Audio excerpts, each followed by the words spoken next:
अमान अपने गांव कई साल बाद लौटा था। शहर की नौकरी, भाग दौड़, थकान, सबसे दूर कुछ दिन शांति चाहता था। जैसे ही उसने गांव की पहचान की, उसे लगा सब कुछ वही है, लेकिन फिर भी कुछ अलग लगा। गांव के किनारे एक पुराना टूटा सा मकान था, जिसे सब कुशवाहा हवेली कहते थे। बचपन में अमान और उसका दोस्त रवि वहां तक दौड़ लगाते थे, फिर डरकर वापस भागते थे। कहते थे, वहाँ किसी का नाम लिया जाता है तो खिड़की खुद ब खुद बंद हो जाती है। अब वो बातें बस कहानियां लगती थी, लेकिन उस शाम जब सूरज ढल रहा था, हवेली के एक कमरे की आखिरी खिड़की खुली हुई थी। हवा नहीं थी, पेड़ स्थिर थे, फिर भी वह खिड़की हल्के हल्के हिल रही थी। अमान कुछ देर उसे देखता रहा।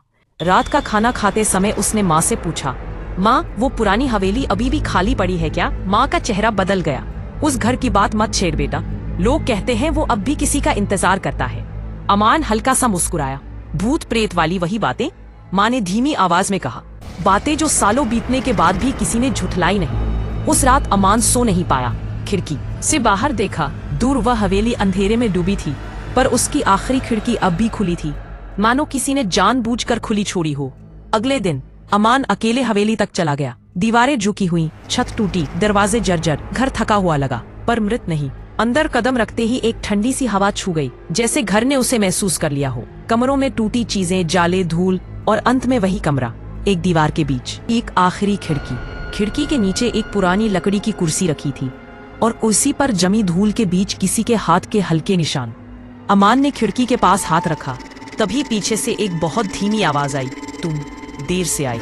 अमान का दिल थम गया। वह पलटा, कमरा खाली था, लेकिन आवाज इतनी अकेली थी, मानो कोई सालों से बोलना चाहता रहा हो। खिड़की के पास दीवार पर एक पुरानी तस्वीर टंगी थी, एक आदमी और उसके साथ एक छोटी बच्ची, दोनों मुस्कुरा रहे थे। तस्वीर के नीचे धूल में उंगली से लिखा था, रुको, वो लौटेगी। अमान के गले में कुछ अटक गया। तभी वही आवाज फिर आई, मैं हर शाम यही बैठता था।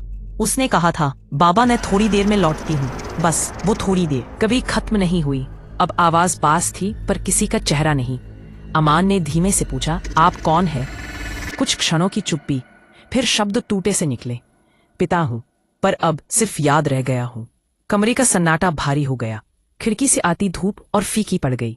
आवाज कह रही थी, उस दिन बारिश थी, बाजार गई थी, कहा, बाबा दरवाजा मत बंद करना, खिड़की खुली रखना। मैंने इंतजार किया, लोग लाशें लेकर लौट आए, पर वो नहीं आई। अमान की आंखें भर आईं। सबने कहा, हादसा हुआ, भूल जाओ। पर जब कोई अपने से बड़ी कमी छोड़ जाए, वो भूलती नहीं। इसलिए मैंने ये खिड़की कभी नहीं बंद की। हवा रुक गई, जैसे पूरा घर उसकी चुप्पी सुन रहा हो। अमान कांपती आवाज में बोला, आप अभी भी रोज इंतजार करते हैं? आवाज टूटी हुई हंसी में बदली, अब कोई आता ही नहीं, बस कभी कभी कोई पुरानी याद खोलने चला आता है, और खिड़की खुद खुल जाती है। अमान को लगा कमरे में कोई और भी खड़ा है, सांसों सा हल्का, पर बहुत पास। खिड़की के कांच पर अंदर से धुंध जमी, और उस पर उभर आया, क्या तुम भी जाओगे? अमान के कदम भारी हो गए। हवा अचानक ठंडी हो गई। घर के दूसरे कमरे से हल्की चाल की आवाजें आने लगी, जैसे कोई धीरे धीरे उसी कमरे की ओर बढ़ रहा हो। अमान डर गया। मैं जाना चाहता हूँ। आवाज शांत थी, पर टूटती हुई, सब चले जाते हैं, बस हम यहीं रह जाते हैं। अगर जाओ तो पीछे मुड़कर मत देखना, वरना खिड़की फिर कभी बंद नहीं होगी।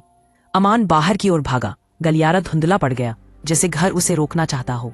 दरवाजे तक पहुंचकर उसने गलती से पीछे मुड़कर देख लिया।